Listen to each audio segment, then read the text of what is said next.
Do you need help scaling your business? Maybe you're considering hiring a VA. Well, today we're going to talk to somebody who has trained and has hired perhaps more Amazon VAs than anyone else in the world. And he's going to talk about everything you need to know before hiring your first remote employee. How cool is that? Pretty cool, I think.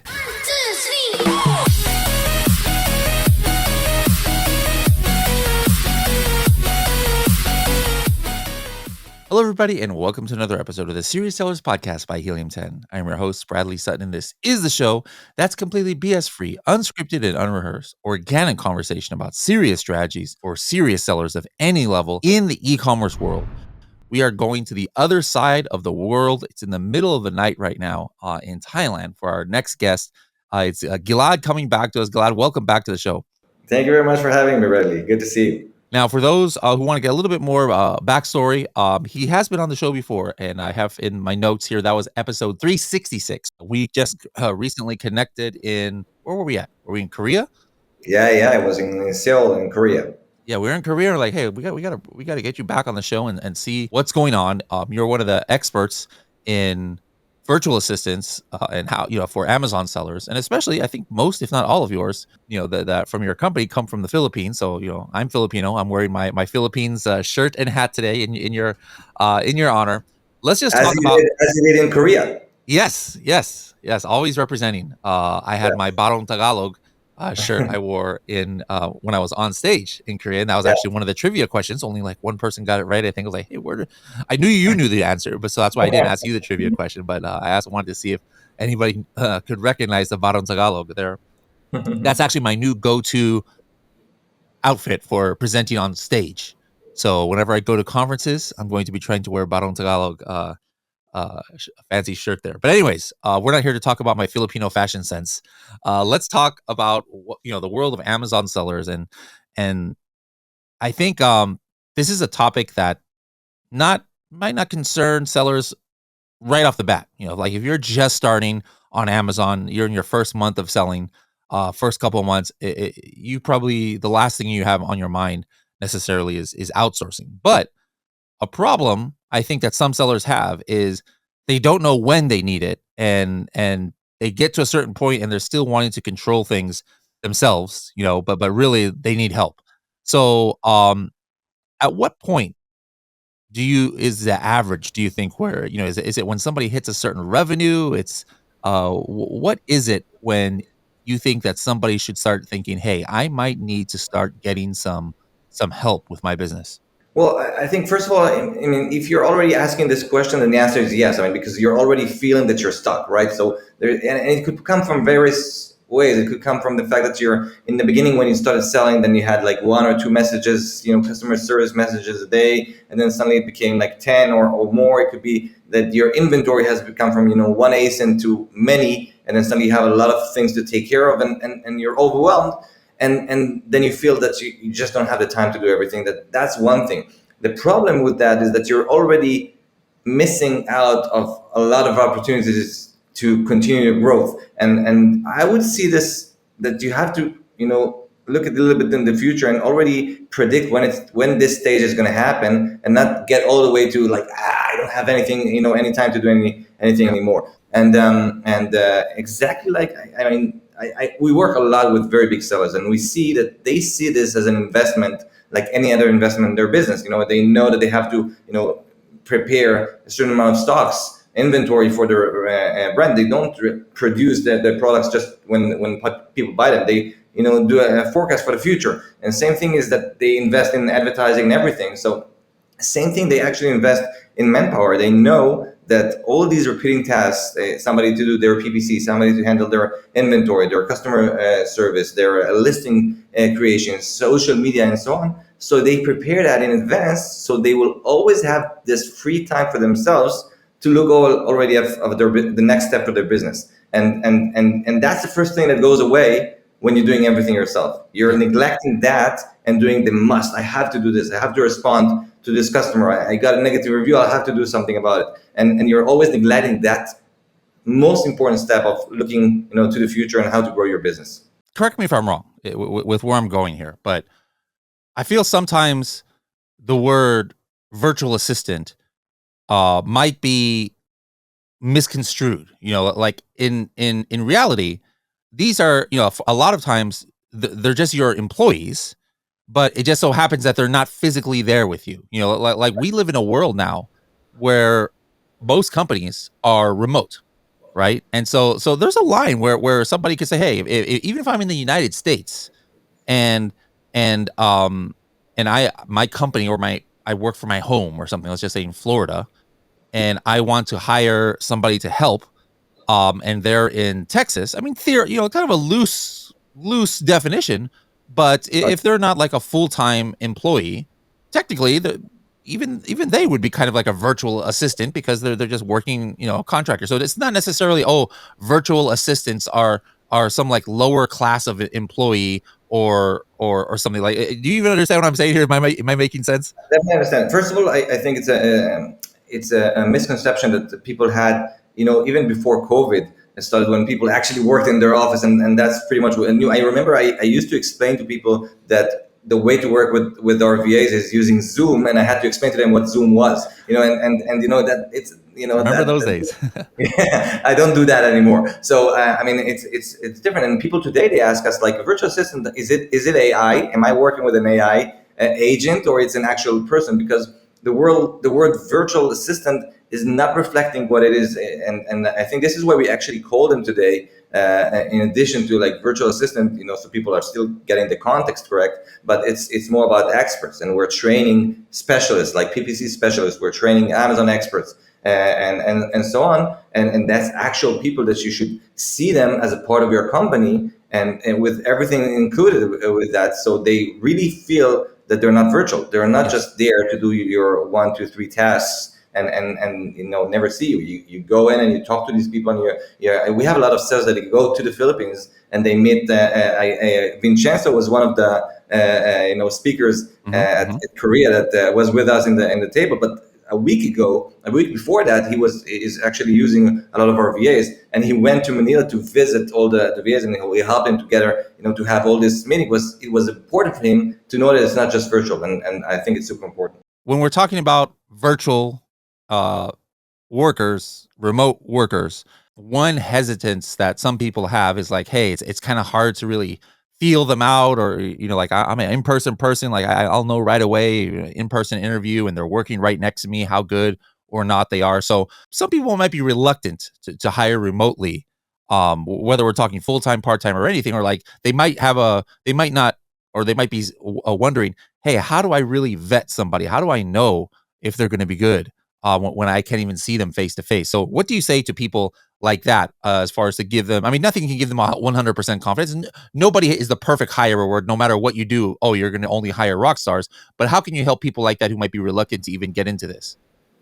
Well, the first thing I would say to somebody is, do not expect it to be fast, and to find the best person for you in 2 days, and also do not look only for experience, because, well, this industry, I would say, of people offshore working and trying to get a job from sellers, then it's very wide, and people there's a lot of people taking advantage of it, and saying, if you're sending a post and saying, I need an Amazon person to help me on everything on Seller Central, you'll get 400 people applying, not only in the Philippines, everywhere. That they will get 400 people applying.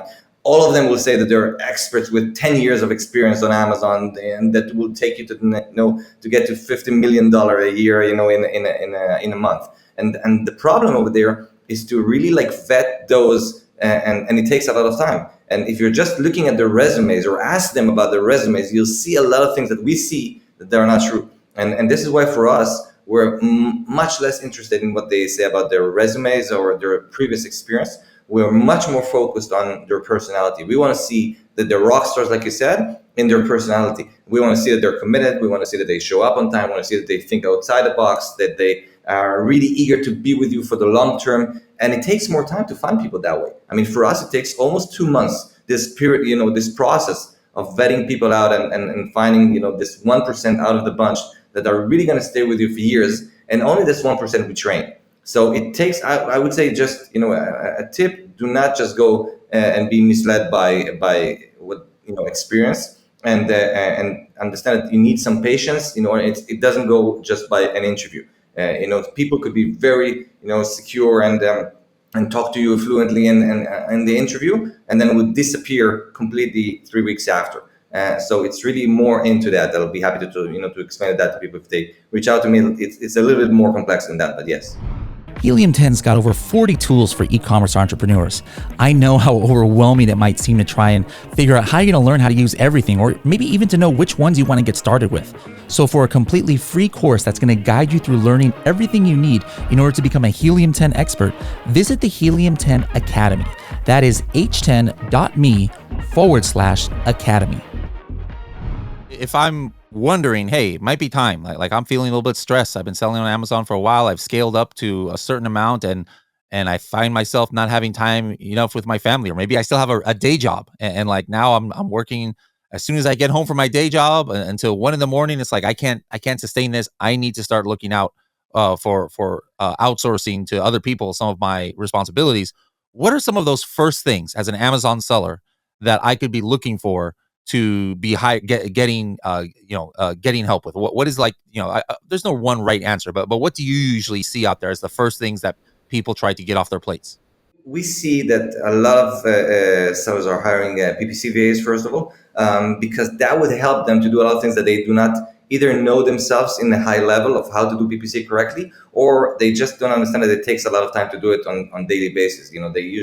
They could use a tool or not, but they still need to sit down and with the tool and work on the system, and it takes time. We actually did a case study with you guys about 2 years ago, and we showed over there that it's not enough just to use a tool. You need to have somebody behind the wheel to manage the tool in order to optimize it, and a lot of people do not do that, and then it takes a VA would take that to the next step. So you'll see results very fast when you hire a PPC VA, obviously assuming that you have good product. With Amazon experts, we see that usually with bigger sellers, because they already feel that the heavy weight of a lot of inventory, a lot of SKUs, a lot of work to be done on optimizing all these listings and so on. You would not see that with a new seller with one SKU, for example. And what we see mostly in the last half a year or so is actually social media VAs, because people today realize more and more the importance of brand awareness, of creating content, of working with UGC and working with influencers and TikTok shop that's exploding right now and so on. So social media is really what we see a lot of sellers are asking about, and they have no idea where to start with this. And a VA is a good way for them to go into this without knowing everything. Now, here's like a philosophical question that, again, I don't think there's a right or wrong. I just wanted to get your viewpoint. I know of people, including myself, who have wanted to make sure to hire somebody with very relevant experience. Like, hey, I need somebody who's worked on multiple Amazon accounts. I want somebody who's Helium 10 certified, from Helium 10 Academy. I want somebody who's helped multiple Amazon and TikTok shop brands. On the other side, I've talked to people with an interesting viewpoint, where they're like, you know what? I actually try to hire people that have zero Amazon experience, because I don't want them to come with bad habits or habits that maybe they've learned that maybe weren't so great from another company. I like them to teach them with my SOPs from scratch, and let me just find a rock star who's really good at following instruction. Is there one way that's your preference? Like, do you think that's better? Because I personally have always been on the other side. It was like, I don't want to have to teach somebody from scratch, like I would love to have somebody. But then when I think it was Josh who first, Josh Hadley, who talked about the other one, he's like, oh yeah, I don't hire anybody with experience because I've had bad experiences. So what do you think? Do you think there's merits in both different ways? So I think VAA is actually the path in between, because what we've done is that we do not hire people with 10 years of experience. We tried that in the past. It didn't bring us anywhere. Right? I mean, it was always exactly the things that you mentioned. You don't know who trained them and what. They make tons of mistakes. They are not really willing to learn new things. And Amazon is always evolving, so you need to always keep learning. So you need to have motivation to continue to learn. And also, in many cases, they disappear just to add you to their list of previous employers, and then they go to the next person. So we definitely want to find those newbies with the potential to become rock stars. But then we save the sellers the time and hassle of training them themselves. We do the vetting, and like I said, it takes us almost 2 months to find and train these newbies. So they're not newbies anymore, but they come with all this fire within to push and to learn and advance, and then we connect them with the seller and we help the seller to succeed working with these VAs. So I'm more into finding good people and training them, and then there's always adaptation when a seller starts working with a VA. There's always like you need to know how they do things, but it's not starting from scratch. They're already been trained by us before. There are some people who are super technologically fast forward and they're like, hey, wait a minute.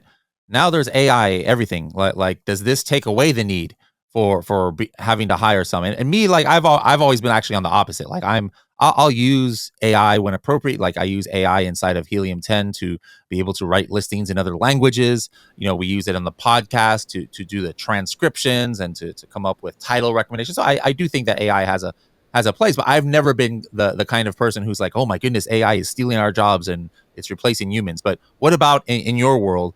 How has AI, if at all, affected the virtual assistant world?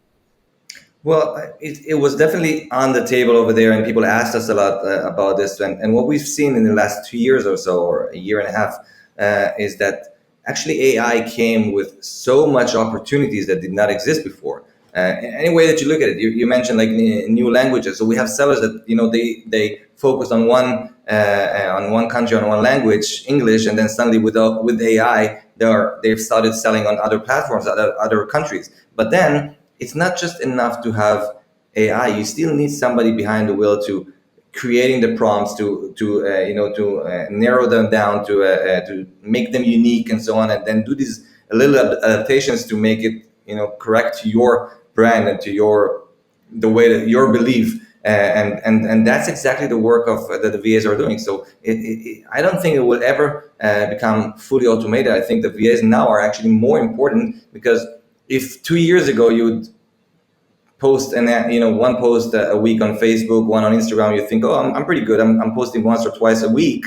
Now you have the opportunity with AI to post 10 times a day in all the platforms, on Pinterest and Facebook, Instagram, everything. And that's what you're starting to be expected to if you look at your competitors. And you cannot do that without somebody actually doing that. So the VAs are actually trained. We train our VAs on AI. We train them on ChatGPT. We train them on languages. AI tools so they could work and do customer service for other languages. We train them on Midjourney so they could create better images and so on. So they know AI, they're using it, so they get 10 times more things done. But without the VA, it would be impossible. These days, I think people are seeing the need more who are selling Amazon. Now, hey, it's not just about Amazon.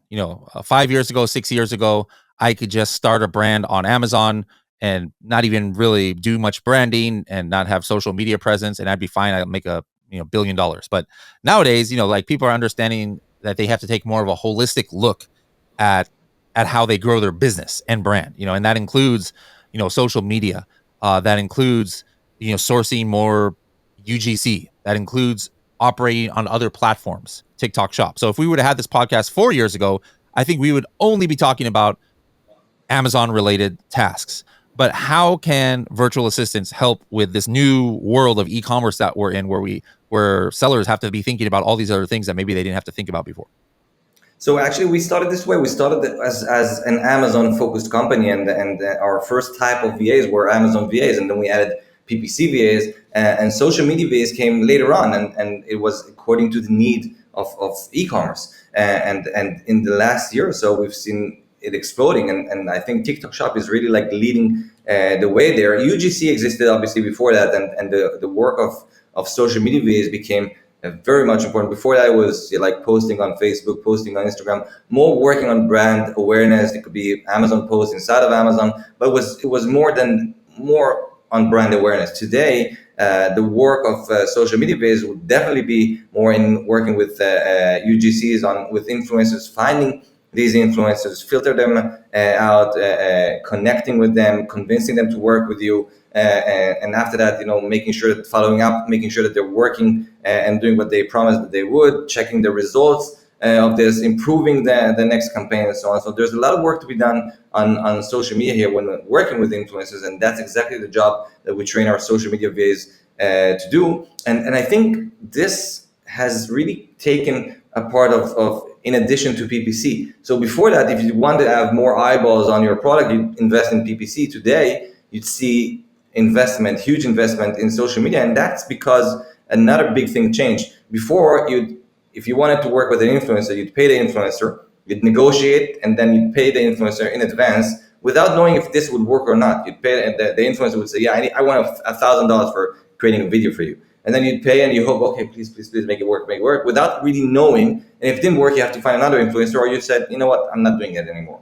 And today, it doesn't work like that. Today, the influencers are already used to getting paid by commission from the sale itself. So they have to work harder, and there's more competition within the influencers of whether or not they should work with you. And you have to be more picky to choose the right people, but then they're only get paid once there is a sale. And plus, you're getting the Amazon attribution from Amazon because you're sending people to your Amazon store. So there's a lot of opportunity here that did not exist before, and people are starting to use more and more influencers' work in addition to PPC and getting more and more sales out of it. And TikTok Shop has exploded exactly because of this, because all the creators, all the user-generated content are within the platform. All the in TikTok Shop, you call it creators. Basically, it's exactly the same thing. You're finding them, and the VAs are doing exactly that. They find these creators inside, or they filter and vet the influencers that approach you and propose to work with you. You have to find those that you want. They manage all the samples. You send a lot of samples, because now when you understand that you don't have to choose like one influencer and hope that it will work. If you know that they're getting paid only from the commission of the sale itself, then why sell with one or two influencers? Why not work with dozens of influencers in the same time? And you need somebody to manage this. You need somebody to find these influencers, to communicate with them, to send them the samples, to check the results of their campaigns, to do the analytics and so on. It's a lot of work to be done, but it's very, very much successful. And we just are actually now doing a very good case study on TikTok Shop, and we took a brand that's selling Halloween costumes, and we showed how, without doing anything on TikTok Shop before, just creating the shop and then having a social media VA managing TikTok Shop, generating thousands of dollars in sales, without something that it's really like an extra layer of payment. Also, not putting all the eggs in one basket. So this is becoming huge. Random question here. Your company is obviously based for Filipino employees. Why Philippines did you choose, as opposed to there's a lot of other countries where there's English speakers, that people hire VAs from, be it Pakistan, India, and other places. Obviously, the advantage of those three countries is the English speaking, compared to maybe somewhere like Vietnam or Thailand or something like that, where not everybody is English speaking. But why did you focus only on the Philippines? Well, so in the beginning it was really more, yes, English was a very big thing. And for me, it's also the accent that's important, because as an Israeli, it's easier for me to understand the Filipino accent, which is a little bit more like an American accent, actually. And English is a formal language in the Philippines, so all Filipinos speak English very well. It's easier to find a very high level of English if you vet them. And plus, I got a lot of recommendations about this, and I went there, and I fell in love with the country and with the people over there, and I feel like really within their souls, they're really like they're happy to work with you together and be on board with your business, and they're very happy people in general. And once we started working with Filipinos, then we decided that we want to focus only in the Philippines for another reason, because now we want to make sure that we created not just only like an agency of VAs, but we actually created a community. We have more than 700 VAs in the Philippines. So we have events over there, and we go back and forth, and we create trainings together and seminars and so on. So we want them all to be in the same area, so we can actually physically meet them and train them and so on. So that's became a huge deal for us. If I have to fly people from all over just to to meet each other, then it would not be it doesn't work. I want them to all come from the same culture and be in the same location. With the Filipino culture, if I'm hiring employees from there, I mean, I know the answer to some of this, obviously, but maybe our listeners don't. What are some things to keep in mind? There's different things about maybe bonuses or business etiquette or communication, or different little things that can keep employees happy. Is always different by region. What are some tips you can give us if I'm hiring for my first time, maybe some full-time or part-time Filipino employees? What are some things to keep in mind that maybe I didn't think about it if I was just hiring American or European employees? Very good question, and I think that I would divide it between business and culture. So business-wise, you should know that you're hiring VA from the Philippines. They're working as freelancers for you. Okay, they do not become part of your company, so you do not need to pay them social security and paid leaves and so on. They pay by the hour according to the contract that you have with them. Having said that, 13th salary, for example, is very much accepted in the Philippines for Filipinos working for Filipino companies. So they would expect that it's not enough. You don't have to do it, but it's something that's very looked on in the Philippines. So it's something very good to give as a bonus to a VA 13th salary if you're feeling that they're doing a good job. But basically, you should know that you're paying them by the hour. However, it's also important, I think, when you're hiring a VA to talk with them about their future. And that you want to hire people that will stay with you for years. So already prepare them to, that I want to have you, I'm hiring you, but I want you to become, get more and more responsibilities, and I want your salary to be raised every year or so, and and do that, and don't just say, okay, I'm hiring a virtual assistant. If I need, I'll just replace that person and hire again. It's not the way to succeed in business. So that's one thing. On the other hand, it's culture. And I think a big difference between the Filipinos and the Western world, I think, is that in the States and also in Israel, we are very much direct. We say what we think, and if there is a problem, we say that. In the Filipinos, they are more. It would be difficult for them to say no to you. I would say, you would ask somebody if they can do it, and then they would not say no. They would say, I'll try, for example. I'll look at it later and see, and they will be afraid a little bit, or to insult you, or to say that I cannot do it. It's not possible, not going to happen. You will not hear that from a Filipino, and you have to get used to being clear with them, and not be I told you, you said you can do it, why don't you do it, and so on. You have to understand that there's a different culture here, and we actually train our VAs to be prepared to work with Americans, because it's not the same. So they should work and understand that they should be more proactive, for example, and give statuses more, and be more direct with when working with the people from the Western world. Otherwise, they would be terrified. This is why a lot of VAs are disappearing after a month, because they tackle this difference in cultures, and they don't know how to handle this because nobody prepared them for that, and then they disappear. But it's not really because they're bad people. It's really, you have to prepare them correctly how to work with people from the other side of the world. When I'm hiring, let's say I have a need for a total of 30 hours a week. 10 hours is going to be helping me with my PPC on Amazon listing optimization. Yeah. 10 hours a week, I need help with outreach for UGC. 10 hours a week, I need help with outreach on my TikTok shop, looking for influencers to get samples of my product to boost the sales. Should I be looking for one person that can work 30 hours a week that knows all of those things? Or should I be looking for 3 people who are specialists in each of those, who work 10 hours a week each for me? Definitely not hire a one Superman VA. Even us as entrepreneurs, as the owners of the business, we're not really Supermans. I mean, we tend to think that we can do everything in our business, but there are things that we're good at and things that we're less good at, and we're the owners of the business. So when hiring people, I'll give you an easy example. I mean, a social media VA would have to be, by default, somebody very creative, very good in English, very expressive, and somebody that would love social media in general. Now, a PPC VA would be almost the exact opposite in their character.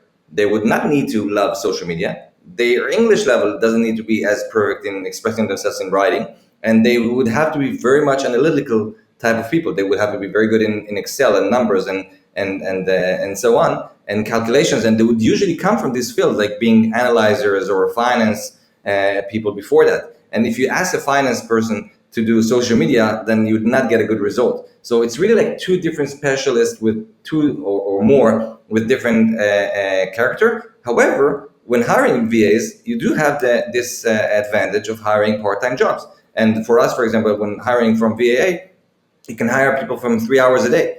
So you could hire a PPC specialist for 3 hours a day, 5 days a week, and you could hire a social media expert to handle both UGC and TikTok Shop because it's all under the same umbrella of social media help. And you could hire another Amazon VA. The only difference that we have at VA is with graphic designers and video editors that you work with them even project-based. So it's not full-time or even part-time. You can just work with them whenever you need to.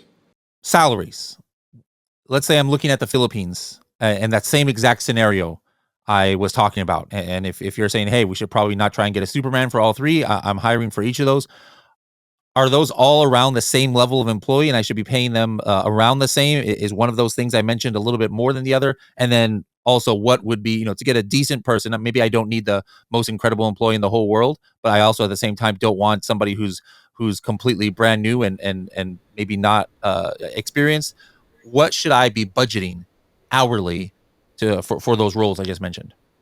So the rates in the Philippines are very low compared to the Western world, and you could definitely hire people for $5, $6, $7 an hour or so. Yes, there is a difference between the specialities. For example, PPC VAs are usually paid more than executive assistants or general VAs. Even at VA, for example, at VA, if you hire an executive assistant that to do more of admin type of work, the rate will be $5.50 an hour, while a PPC VA, which is the highest level of VAs that we have, is with the rate is $7.50, but it's still within this margin of $5 to $7. It's not a big issue if you hire people a part-time job, and I think then this is another reason why a lot of people prefer to hire maybe not completely newbies, and a lot of time they go to us because they want the salary of a newbie, but somebody that was already vetted and trained by us. So you can still hire somebody who's newbie but was supported and trained and continue to be supported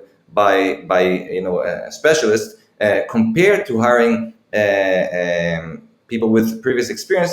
That this goes up very fast. I mean, because there's nobody really controls this. So you work 1 year with this person, then you worked another 2 months with another person. You already doubled your salary just by adding more people to the list. And this is why people prefer to hire people with less experience. A lot of your team uses Helium 10. For you and your team, what would you say is their favorite Helium 10 tool? Something I ask all of our guests.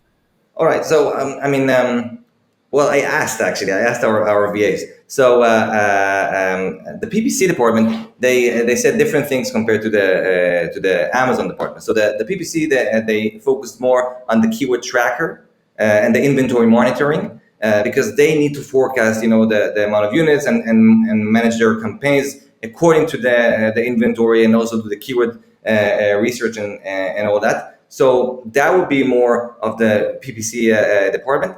The Amazon department, they're using Cerebro and Magnet and Magneto and all that. So the more of the everyday optimization of Helium 10.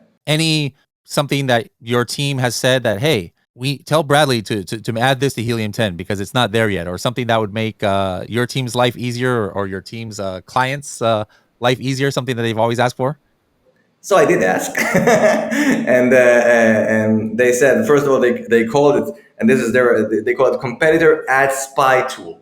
Mm-hmm. So if you could spy your competitors' campaigns and see over there exactly like their budget and which keywords they invest in their campaigns and how their campaigns are built, so you could see your performance compared to their performance and so on. And another thing they said is an account audit tool. So if you're looking at the new account and you want to audit this ASIN immediately and getting results of their images, their what's working, what's not working, what should be improved in order to have better campaigns and better optimization, that will be it. All right. Now, if people want to reach out to you, let me see. You guys are in our hub, right? Let me just take a look here. So, yeah. We go to hub.helium10.com, guys. In the search, just type in VAA. And you will see right there, VAA Philippines. All right. So go to hub.helium10.com, type in VAA, and you'll see VAA Philippines. You can connect right with Gilad's team right there. What about you personally, like social media, anywhere where you want people to follow you out there, like LinkedIn or something?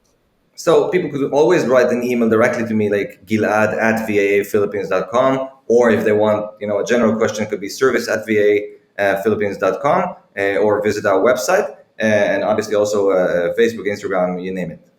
Awesome. Well, Gilad, thank you so much for coming on in the middle of the night for this podcast. I appreciate it. This is a topic I think is should be very important to our listeners out there. So appreciate you coming on, and let's have you back next year. Maybe we can do one in person in Boracay or Manila or somewhere over there. And be eating our ube pancakes and then talking about Amazon. That could be very cool. All right. Thanks for having me.